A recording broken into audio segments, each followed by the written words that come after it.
চৰাইদেউ জিলাৰ সোণাৰী সমষ্টিৰ বিষ্ণুপুৰ আৰু বৰুৱাবাৰীৰ মাজৰ তিমন নদীৰ ওপৰত থকা এখন পকী দলঙক লৈ ৰাজ্যৰ মাজত চাঞ্চল্য।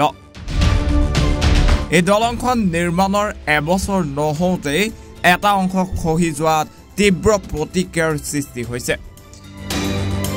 B engineering and infrastructure private limited নামৰ প্ৰতিষ্ঠানটোৱে 3 কোটি 9 লাখ টকা ব্যয় সাপেক্ষে নিৰ্মাণ সম্পূৰ্ণ কৰিছিল এই দলংখনৰ। তথা গড়কাপ্তানি বিভাগৰ বিষয়াৰ গাফিলতিৰ বাবেই দলং নিৰ্মাণৰ এটা বছৰ নহওঁতেই দলংখনৰ এটা অংশ নদীত জাহ যোৱাৰ উপক্ৰম ঘটিছে। ঠিকাদাৰৰ নিম্নমানৰ কাম তথা বিভাগীয় বিষয়াৰ গাফিলতিৰ বাবে পুনৰ অঞ্চলটোৰ ৰাইজে জিয়াটো ভুগিবলগীয়া হ'ব বুলি অভিযোগ কৰিছে। শীঘ্ৰে দলংখন সঠিক ৰূপত মেৰামতি কৰিবলৈ দাবী জনাইছে ৰাইজে। অন্যথা দল সংগঠনে প্ৰতিবাদী কাৰ্যসূচী লোৱাৰ হুংকাৰ দিছে। অঞ্চলৰ আসলে তিমন নদীৰ ওপৰত যিখন দলং বৰ্তমান আৰবি ইঞ্জিনিয়াৰিং নামৰ প্ৰাইভেট লিমিটেডটোৱে আসলে যিখন দলং নিৰ্মাণ কৰি আছে, এই দলংখন কিন্তু এবছৰ সম্পূৰ্ণ নহওঁতে আজি তাৰিখত এটা ছাইড আচলতে সম্পূৰ্ণৰূপে খহি যাবলৈ ধৰিছে। কিন্তু আৰু 2 প্ৰবল বৰষুণ দিলে আচলতে গোটেই ৰাস্তাটোৱে নিশেষ হৈ যাব। এই ক্ষেত্ৰত কিন্তু বিদ্যালয়লৈ যোৱা ছাত্ৰ ছাত্ৰীসকলে হওক বা এই অঞ্চলৰ জনসাধাৰণ আৰু ৰোগীসকলে কিন্তু জীয়াটো ভুগিবলগীয়া হৈছে। এই ক্ষেত্ৰত আজি তাৰিখত এটা কথা ক'ব লাগিব যে সাপেক্ষেতি অঞ্চলত নিৰ্মাণ হৈ থকা প্ৰায়সমূহ দলঙৰে আচলতে এইটো অৱস্থা। এবছৰ নহওঁতে সম্পূৰ্ণৰূপে নিশেষ হৈ যাবলৈ। এই ক্ষেত্ৰত কিন্তু এই ইঞ্জিনিয়াৰিংসকলে আচলতে কি ধৰণে দলংসমূহ পৰিদৰ্শন কৰি বিলসমূহ পাছ কৰে অতি ৰহস্যজনক কথা। আৰু এটা কথা ক'ব লাগিব যে এই লোক নিৰ্মাণ বিভাগটোৱে আচলতে চকু মুদা কুলি ভাৰত হৈছে। তেখেতলোকক আমি দাবী জনাইছোঁ যে পুনৰ এই দলংসমূহ নিৰ্মাণ কৰক আৰু বিজ্ঞানসন্মতভাৱে আৰু পৰিকল্পিতভাৱে নিৰ্মাণ কৰক। অন্যথা কিন্তু আমি সাপেক্ষেতি আঞ্চলিক ছাত্ৰ সন্থা পৰৱৰ্তী সময়ত চৰাইদেউ জিলাৰ লোক নিৰ্মাণ বিভাগৰ কাৰ্যালয় বন্ধৰ দৰে কাৰ্যসূচী হাতত ল'বলৈ বাধ্য হ'ম। হয়, চাওক আচলতে এই পথছোৱা সাপেখাতিৰ বৰুৱাবাৰী স্থিত আচলতে তিমন দলঙৰ ওপৰত এই দলংখনৰ বিধ্বস্বৰূপ আপোনালোকে ইতিমধ্যে প্ৰত্যক্ষ কৰিছে। আচলতে এটা কথা ক'ব লাগিব যে এই দলংখনৰ লগতে এই পথছোৱাৰ নিবিদা লাভ কৰিছিলে RB engineering and infrastructure private লিমিটেডে।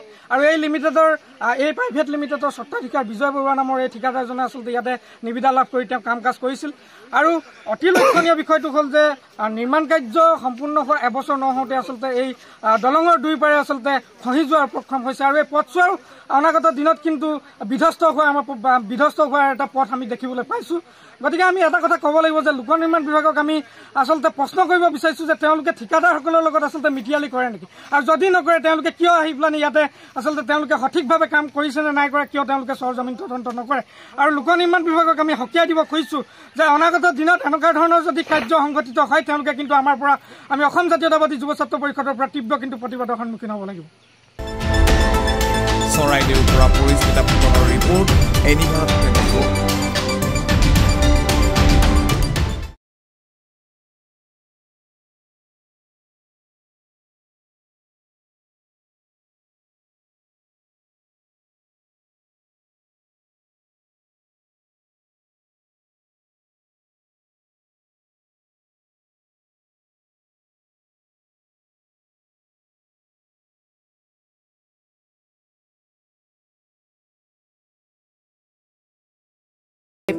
নম্বৰত এনি ভাৰত 24 উদ্যোগত এটা নতুন সংগীতৰ প্ৰতিযোগিতা আয়োজন কৰা হৈছে, য'ত মোৰ গানৰ প্ৰতিযোগিতা হ'ব। আপোনালোকে তাত প্ৰতিযোগী হিচাপে আহিবলৈ পাৰিব। আৰু মোৰ ফালৰ পৰা আন্তৰিক শুভকামনা জনাইছোঁ। আৰু অনুষ্ঠানটোৰ নাম হৈছে গানে কি আনে। সকলোকে মৰম জনাইছোঁ। সকলোৱে আহক, ইয়াত অংশগ্ৰহণ কৰক। Thank you very much. Love U.